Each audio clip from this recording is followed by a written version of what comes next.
going to believe what they want to believe. The trick is figuring out what they want to believe and giving it to them.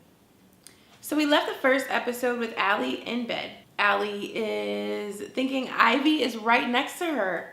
Ivy, did you hear that? She turns around and it's not Ivy in the bed with her. It's the clown with the dildo noses. So of course there was no clown, but Allie runs downstairs and tells Ivy, and you know, this scene made me kind of think of Ivy a little differently. Like maybe she's not as innocent, unaware wife that we thought she was, because she kind of handles it in a way where it's like almost robotic. Oh my God, another clown. Let's call the police. We see Twisty the clown again. This time he's actually in the house with Ozzy. Ozzy sees him and thinks he's real, and he's followed by a bunch of clowns. Dildo Nose Clown is there too. Yeah, Dildo Nose Clown is there.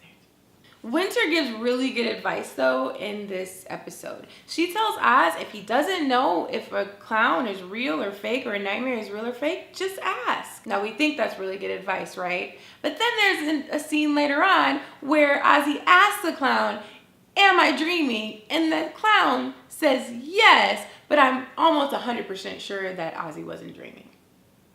Okay, let's talk about Kai. Apollo, there's no clown. Apollo, come here.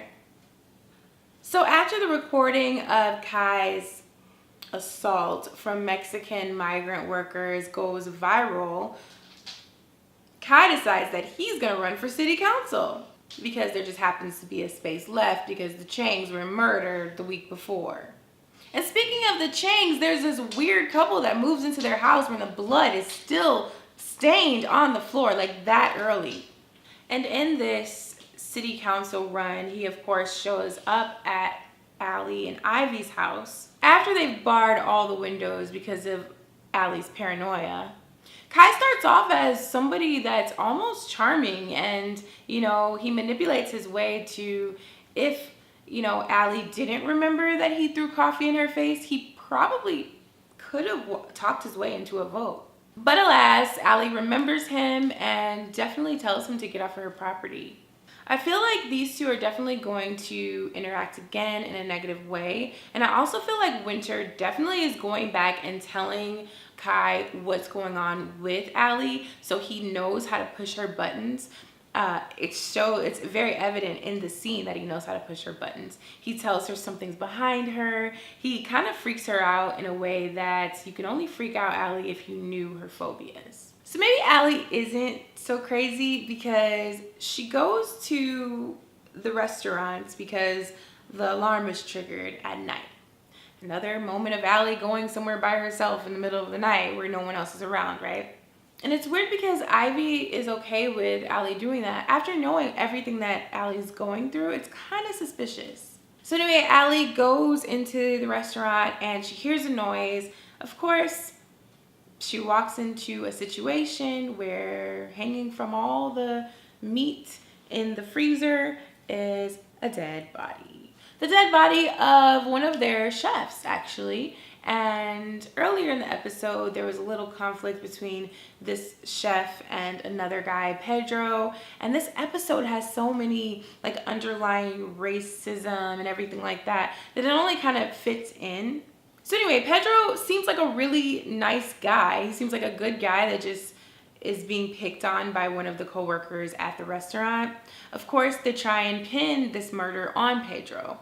And I noticed something when Ivy and him are speaking. He asked, do you think I did this? And Ivy kind of walks around the answer. She doesn't actually say, no, I don't think you did this. She says, oh, you're a good guy. We're a family here.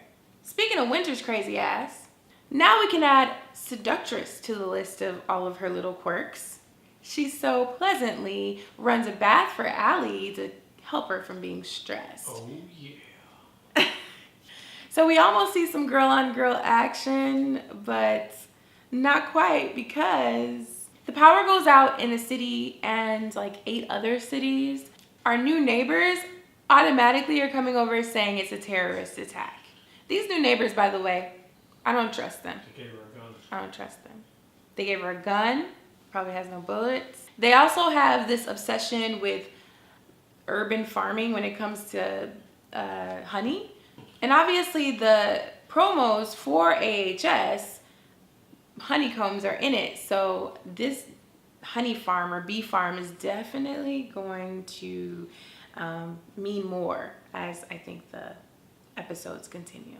And so these new neighbors, Harrison and Meadow, I don't know. I know that they're definitely a part of the cult in some way, because Harrison goes on this rant about the colony of bees and all their personalities and their loyalty, but it's almost forced for you to believe that he's actually talking about the cult. So something else I find to be strange is the fact that after all the lights go out in all these cities across the state, and you know, Allie's freaking out. She calls Ivy and tells her like all the power is out. The restaurant has the power out as well. Instead of Ivy going over the house and helping Allie and Ozzy, she sends Pedro.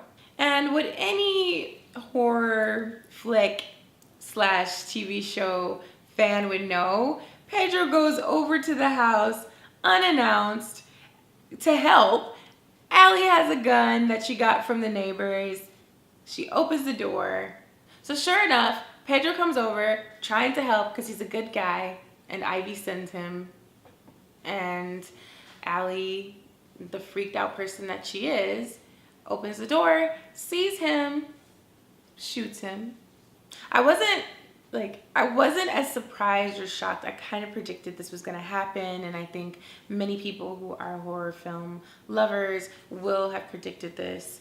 But we don't know if he's dead or not, so that could be something as well. I hope that he's not, because then wouldn't Ivy be considered a murderer or something like that?